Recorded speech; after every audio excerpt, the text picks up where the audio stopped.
The air inside the main hall of Chua Ton Bin, the Temple of Quiet Peace, always smelled of aged sandalwood and rain-dampened earth.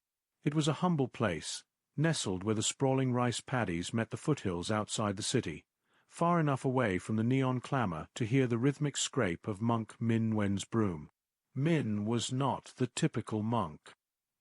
He was broad-shouldered beneath his practical brown robes, his face lined not just by age, but by deep observation. He was the keeper of ancient traditions and also, perhaps unexpectedly, a master of Vovinam, the fluid, powerful martial art of Vietnam.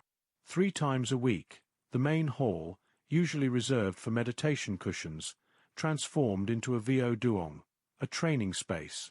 It was here that Min taught the children society often forgot, the ones whose eyes held shadows too deep for their years, the ones who had witnessed things they wished the mind could erase. Today, 8 youths stood in loose formation in their mandatory, slightly oversized white Vo Phuc uniforms. 2 of them were the focus of Min's quiet but unwavering attention, Lin and Tao. Lin, barely 15, was a ghost of a girl. Her trauma, a silent thief, had stolen her voice and her ability to occupy space. She stood hunched, her movements hesitant, as if the air itself might shatter if she moved too quickly. When Min asked the class to strike the air, Lin's hand barely reached past her chest, a flicker of movement swallowed by fear. Tao, 16, was the mirror opposite. Her trauma had manifested as a raging fire. She moved with explosive, unpredictable energy. Every strike was a weapon, every glance a challenge. She didn't seek violence, but she demanded distance, seeing threat in every direction. "We begin today, as always, not with the fist, but with the feet," Min said, his voice calm, cutting through the humidity. "The foundation is everything. If the ground beneath you shifts, your world collapses. But if your roots are deep, you weather the storm." He demonstrated the basic A stance, Ki Tan, feet shoulder-width apart, knees slightly bent, a posture of centered readiness. "Hold the posture," Min instructed. "We hold it until the body ceases to complain." For Tao, the stillness was torture. Her muscles twitched, and her eyes scanned the room, looking for the inevitable boredom or perceived insult. After 3 minutes, she shifted sharply, cracking her neck. "Tao," Min called gently, "why do you rush the stillness?" "It's easy," she muttered, not looking at him. "It's boring." "No," Min countered, stepping close. "It is the hardest task we face. To be still requires you to listen to yourself. And sometimes the self is loud. We must calm the noise, Tao, before we can fight." Then there was Lin. After 10 minutes, a fine tremor ran through her legs.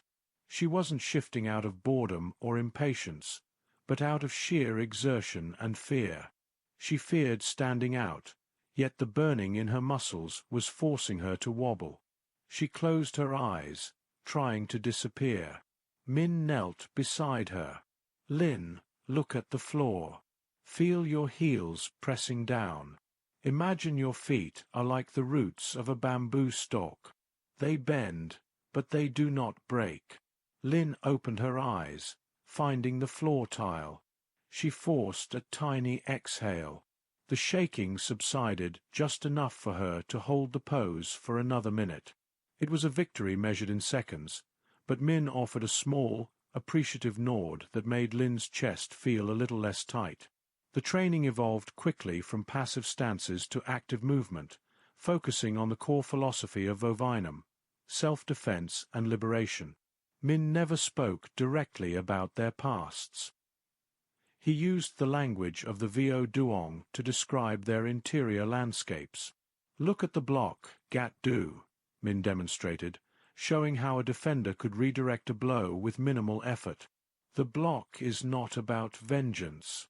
It is about boundaries. It keeps the danger outside of your sphere, allowing you to choose your response." Tao mastered the physical block immediately.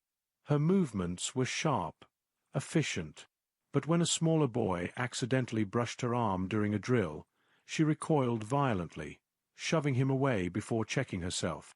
Later, Min took Tao aside, standing beneath the shade of a flowering frangipani tree. "Your hands know how to block the outside," Min observed, "but your spirit still chooses to attack first." "Why?" Tao kicked the dust with her toe. "You attack first, so they can't hurt you second."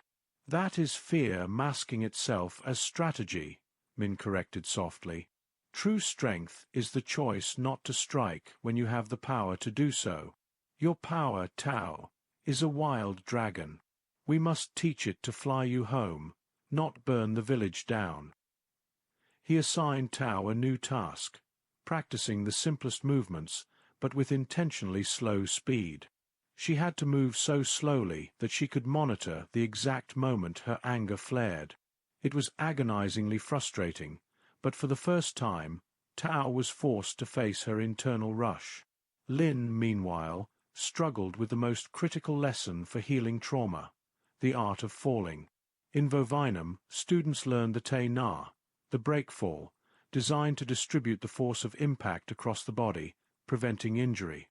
For Lin, though, the act of purposefully losing control and hitting the floor was terrifying. It felt like reliving every moment when the world had knocked her down. She would approach the exercise mat, her breath catching, and freeze. "I can't," she whispered one afternoon, tears blurring her vision. "I will break." Min sat beside her, gently taking her hand. His own hands were calloused, warm. "Lin," he said, "you have already fallen many times. You are here. You did not break." He pointed to a chipped, ancient ceramic vase in the corner of the hall. Ceramics are fired, broken, and shaped by immense heat. They are fragile, yes, but they hold water. They serve a purpose. You are not glass, Lin. You are clay that has been through the fire. You are already strong. Min didn't force her to fall. Instead, he had her practice rolling forward and backward on the mat, small, contained movements that taught her body that the floor was a partner, not an enemy. He paired her with Tao for simple partner work. At first, this was a disaster. Tao's inherent aggression made Lin flinch, and Lin's timidity infuriated Tao. "You have to push." Tao snapped one day as they practiced a joint lock release. "If you move like that, they win."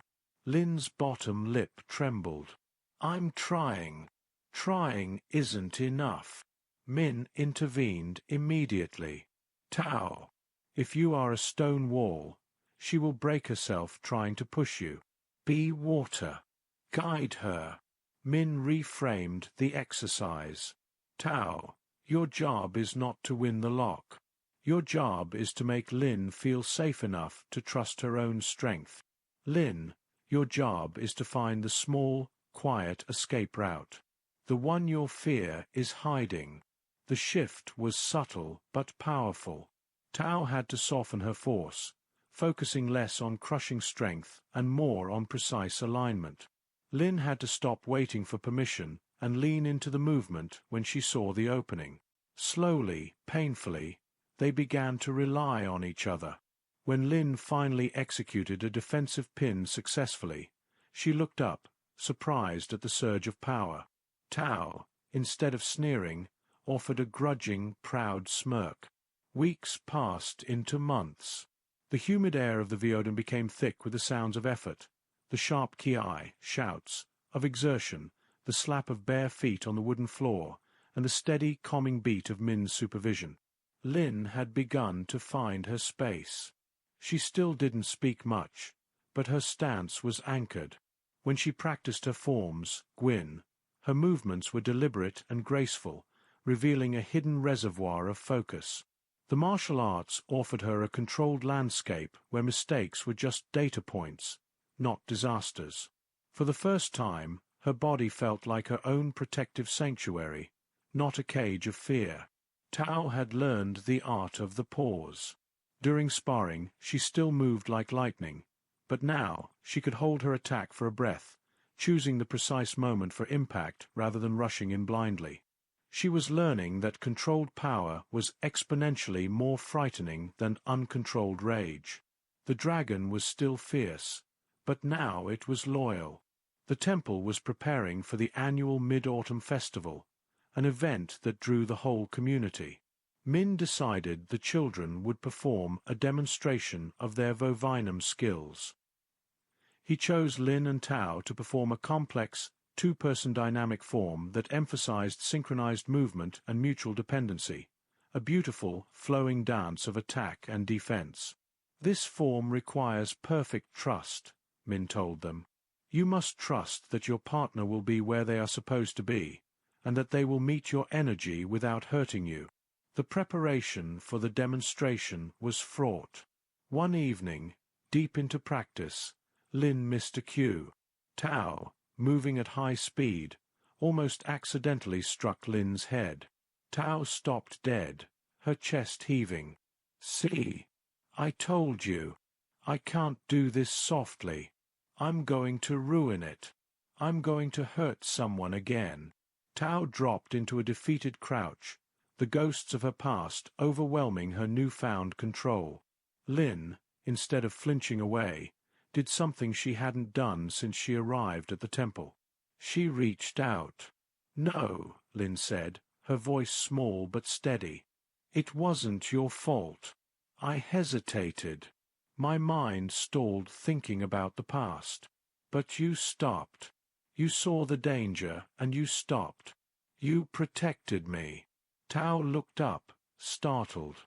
Lin, the girl who couldn't look anyone in the eyes, was looking directly at her, her gaze steady and compassionate. Lin sat beside her. "I used to hate my body. It felt weak, small.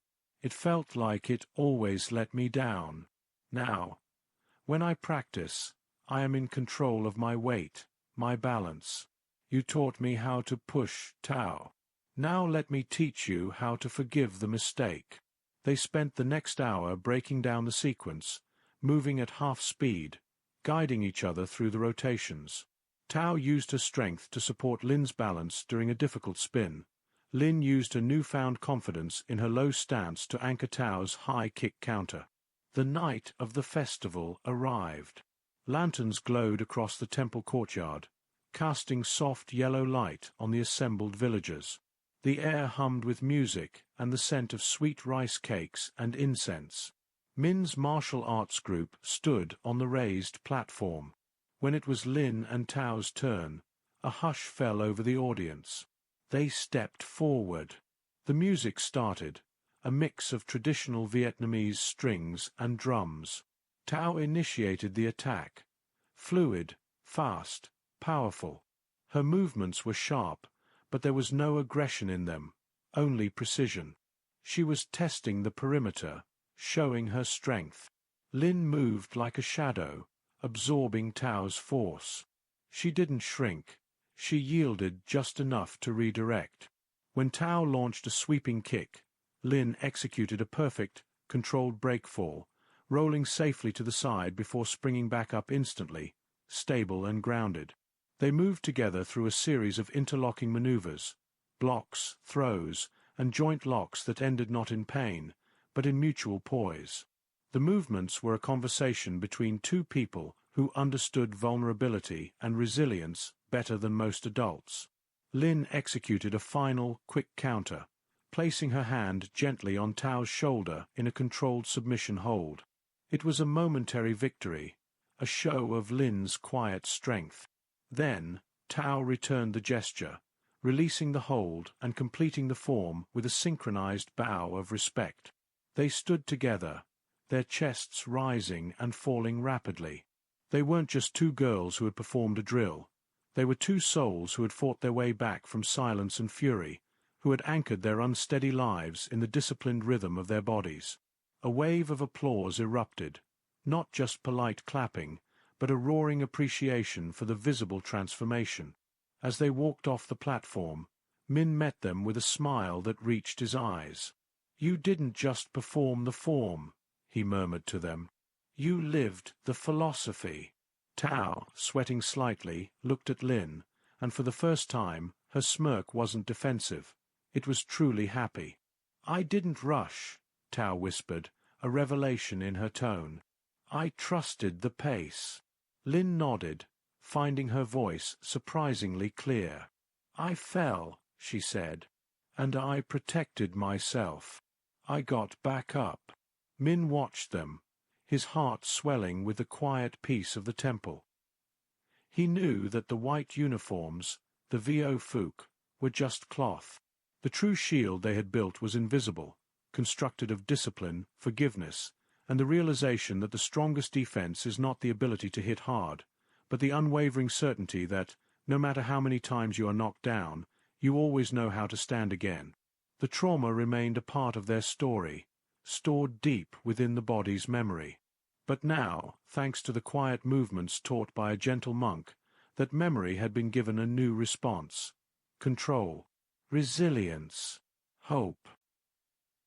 That will be all for today. Don't forget to subscribe and hit the notification button. Goodbye.